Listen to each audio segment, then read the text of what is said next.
Hi everyone, this is Ben Anon. This is Modern DJ Musings video number 6. In my hand I have a USB. This is where we left off in last week's video. So if you haven't watched last week's video, I do recommend that you do that first. This is actually part 3 of a 3-part series that started with organizing and buying music online.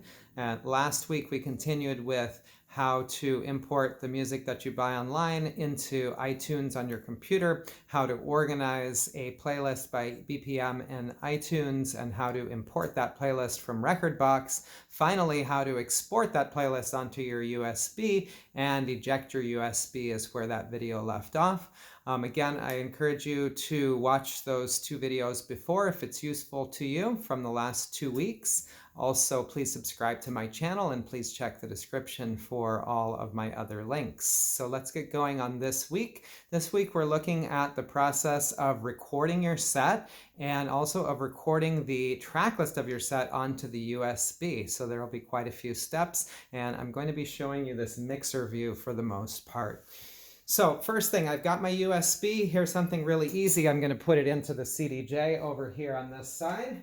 The slot right here. Each CDJ has that slot. So now the playlist that I made last week is available onto this CDJ.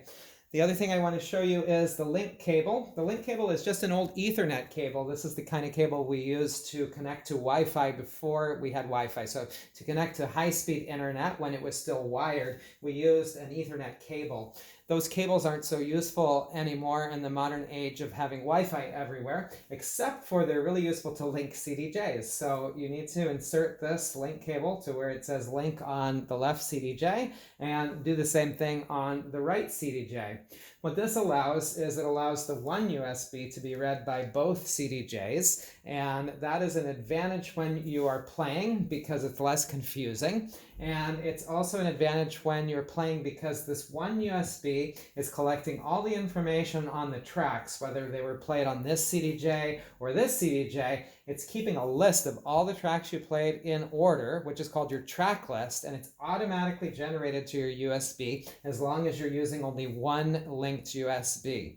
If you're using 2 USBs, one in each side, and you play some tracks from one USB and some tracks from the other, it's still going to generate your playlist, but what it's going to do is generate 2 playlists. One track list will be generated on this USB, one track list will be generated on the other USB. You'll have to do work to splice those back together, which is going to waste some of your time, and that's why I'm recommending that you always play from one good working high-speed USB. Now, you're always going to want to have backup. That means never travel with just one USB. Always have a backup. It's good if you have a USB with the same playlist on it for backup in case the link cable doesn't work or fails at the gig, whatever reason. You should definitely have at least 2 USBs available that have your playlist on it. But given that everything's working, which is 99% of the time for me, I'm going to use only one USB in order to generate that track list easily and painlessly. All right, so I've got my one USB ready to go here. I've got my link cable connected here so that this can be read on both of these. That's the easy part. The more difficult part relates to the recorder, so let me unplug and start this process over for you and show you my recorder. My recorder is pretty standard. This is a Tascam DR40. I would say it's pretty much the industry standard for recording electronic music sets as far as I've seen out at festivals and events that I've played. There are other recorders out there, but this one does a great job. I've always had good luck with Tascam in general. And so some of the features of this, it's powered by battery if you want. You should always have charged batteries. It takes 3 AA's. Recommend rechargeable batteries because this thing will go through batteries quickly, so you'll be doing the environment a favor to always use rechargeable batteries when you have to use batteries at all. You want to use these batteries always because if nothing else, it's great backup. You can power the device on by holding down the home button for a couple seconds. Then you'll see the screen illuminate and some opening information, and you'll see the screen here. Now, one thing you'll notice is that that light will go off, and that will happen during your set, and it won't be as easy to see the readout. So generally speaking, I'm recommending you to have battery available as backup, but not to rely on the battery for powering the device. For powering the device, you're going to have to spend about $20 to get the cables because they come separately, but it will be well worth it to power the device with bus power.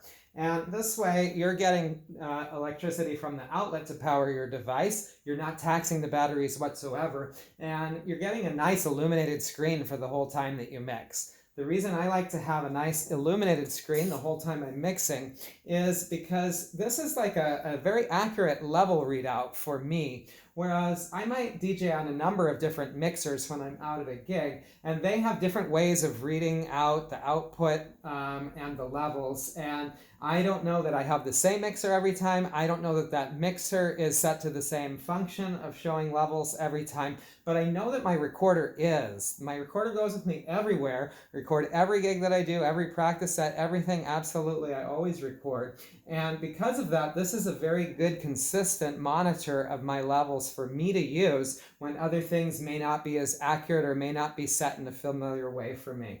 So I'll monitor my levels using my recorder, and for that reason I always want to have a nice screen illumination so I can see that really clearly. The other thing is sometimes things happen during a gig and maybe it stopped recording. I want to know that as quickly as possible, and having it lit up is going to help me to see that.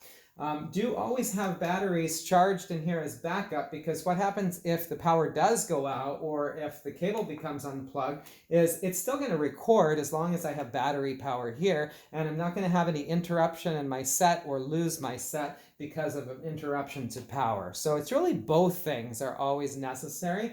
Power in through an outlet, but have backup power and batteries just in case. And that way you won't have any issues with losing an important recording, which doesn't feel good when that happens. So I'm going to go ahead and plug this in again.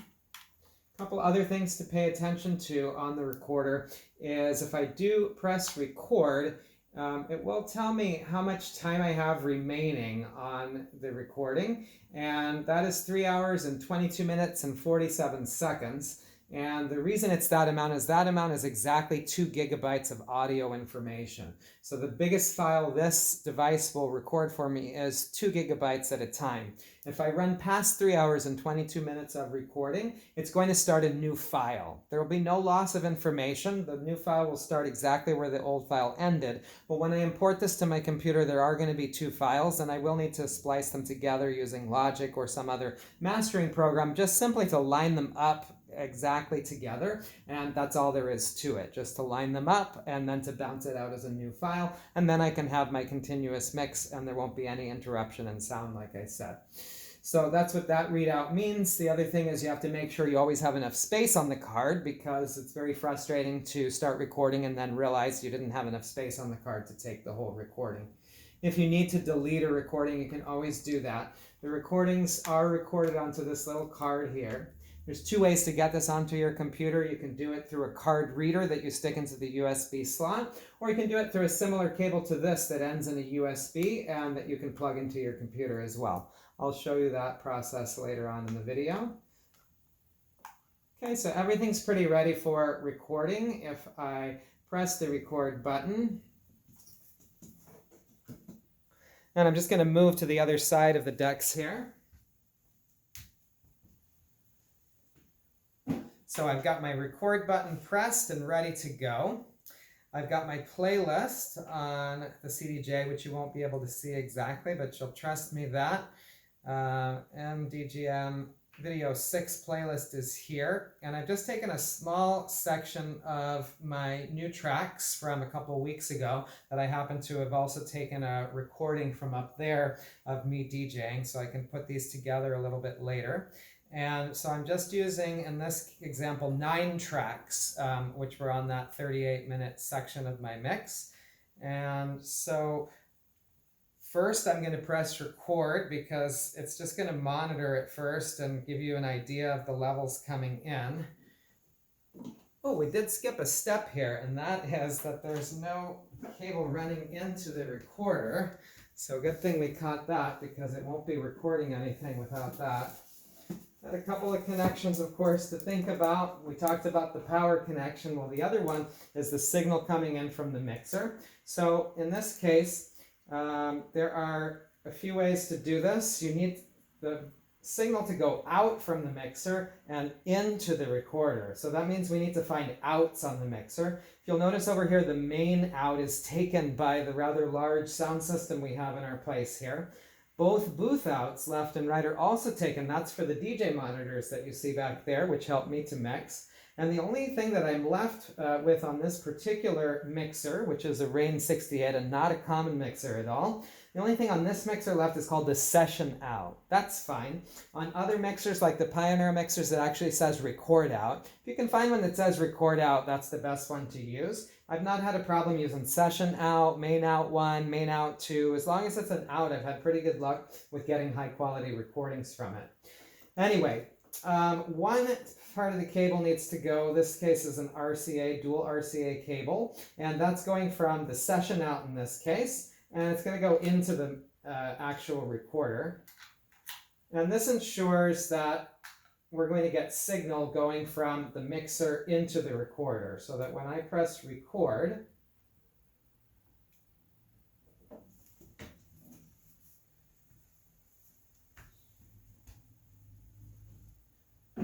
and I give some signal here, make sure it's actually recording.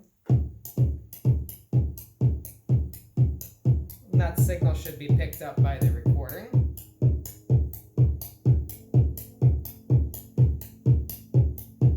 I do want to make sure my levels aren't too high there. You don't want to hit that peak. You can always record way under.